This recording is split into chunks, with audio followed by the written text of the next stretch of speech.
If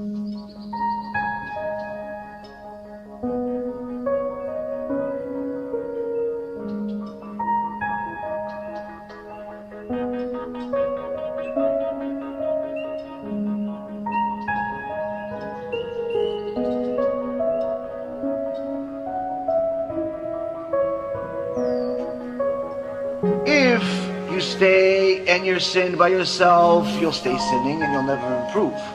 But if you do not remember the sin, if you do not remember the mistake that was made as a nation, you will never do tshuva. You will never get out of your own way. You'll never rebuild the Beit HaMikdash. A nation that does not know its past certainly does not have a good future.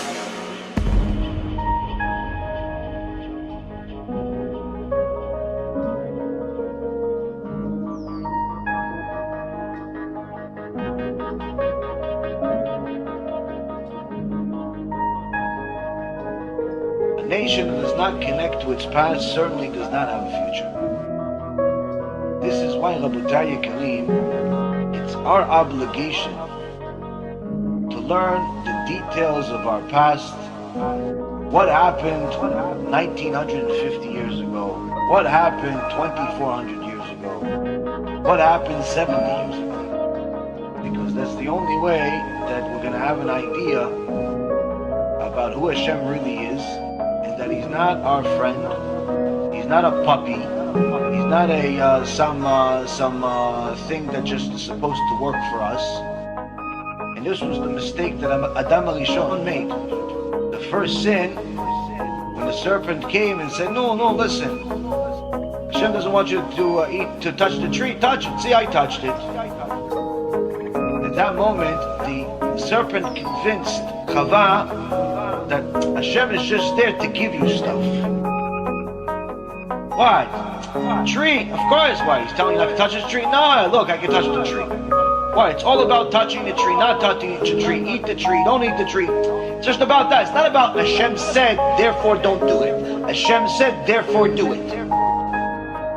He completely removed the reality from the situation. It all became about the fruit.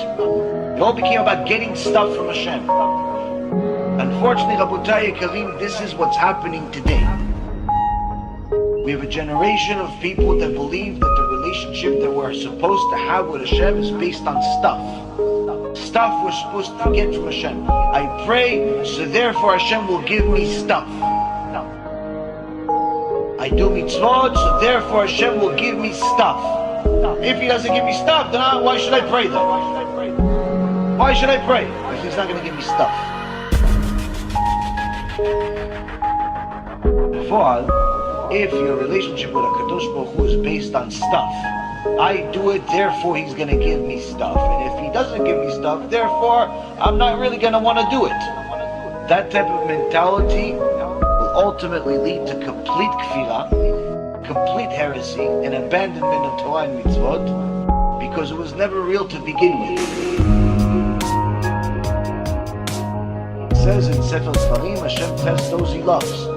One of the tests is by not giving them what they want. See how they react. Do you still love me? You look for a zivug. How many years? 2, 3, 4, 5, 6, 7 years, 10 years you're looking for a zivug? I didn't give it to you. You still believe me? You still love me? You still pray with kavanah? Oh, I gave you a lot of money. Now I took everything. You still believe in me? You still pray to me with kavanah? You still going to give a little bit of tzedakah proportional to what you have now? Or no, you're only going to give when you have a lot?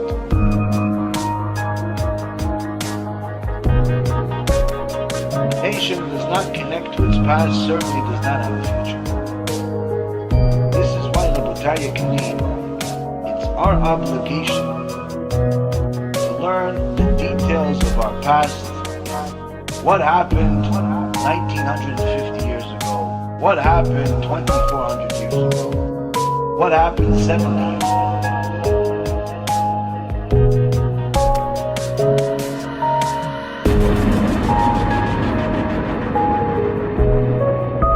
Kadosh Baruch Hu does not want to punish us.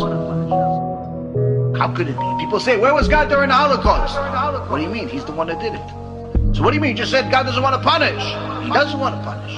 So what happens? So how does this work? This is the verse that explains it. HaKadosh Baruch Hu does not want to punish us. But what happens is that he withdraws his hand. That's blocking the enemy from eating us alive. When we distance ourselves from him. It's not that he punishes us. It's that he is protecting us.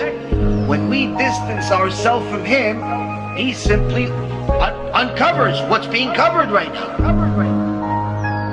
And that's what this verse says.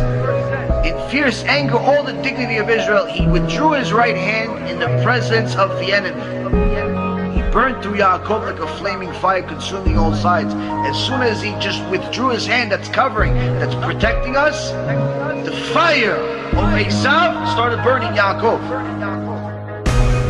The minute that we forsake HaKadosh Baruch Hu, Hashem says, okay, so each time you do something, I'll uncover more, I'll uncover more, I'll uncover more. He doesn't do it all at once. He gives us warning signs, but if we don't get the warning signs, it gets worse.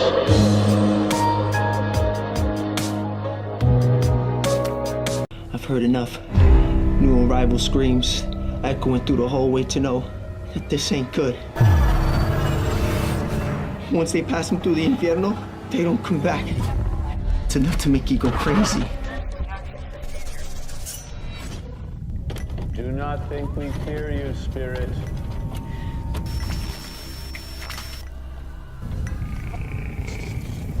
We know your power is born of evil. This is your last night in the land of the living. You understand me, malevolent demon?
There was a rich family that lived here called the Hetheringtons, and unfortunately, their daughter passed away of a heart attack inside the house. Basically, they were so devastated that they reached out to people claiming to be psychic mediums. They actually weren't psychic mediums. They opened up a total of 11 portals inside this house and invited spirits and entities from all different kinds of dimensions.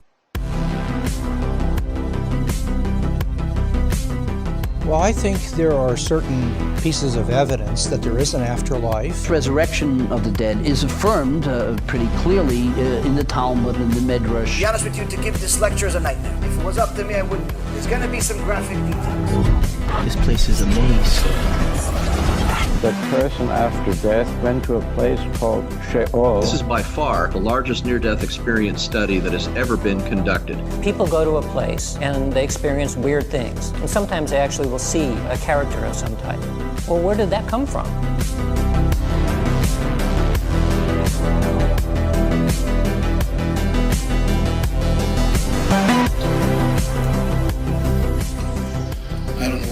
one chain is swinging back there.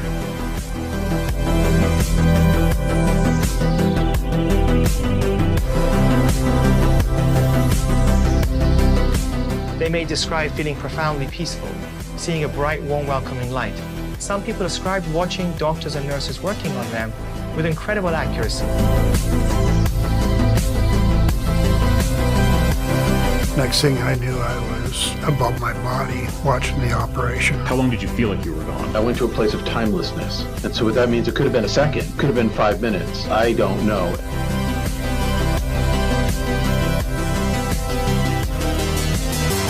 Can you imagine waking up from your sleep and not being able to move? As I'm lying there, I realized that there's an evil presence next to me. Do you believe that angels, demons exist? Holy shit, dude, get out of here! Oh my god, dude! Strange things keep happening. Bizarre nightmares, as if I'm on fire. Whoa, what the hell is this? Man, I've got bad chest pain. Satan's Hollow is what it's called, the portal to hell. Some people calling it an eye of fire, while others said it looked like the portal to hell opening up. And the next thing I know, I was outside of my body, looking at my body.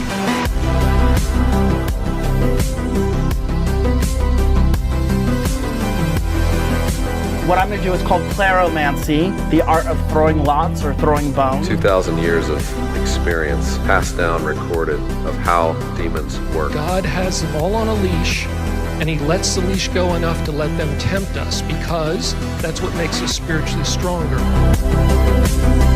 I'm trying to be as graphic as possible so you understand what we're talking about. It's your ticket to reality. It's your ticket to freedom. It's your ticket to immortality. Is there an afterlife? Is there a It's God? the type of information that can keep you away from the Yetzirah. What happens to us after we die?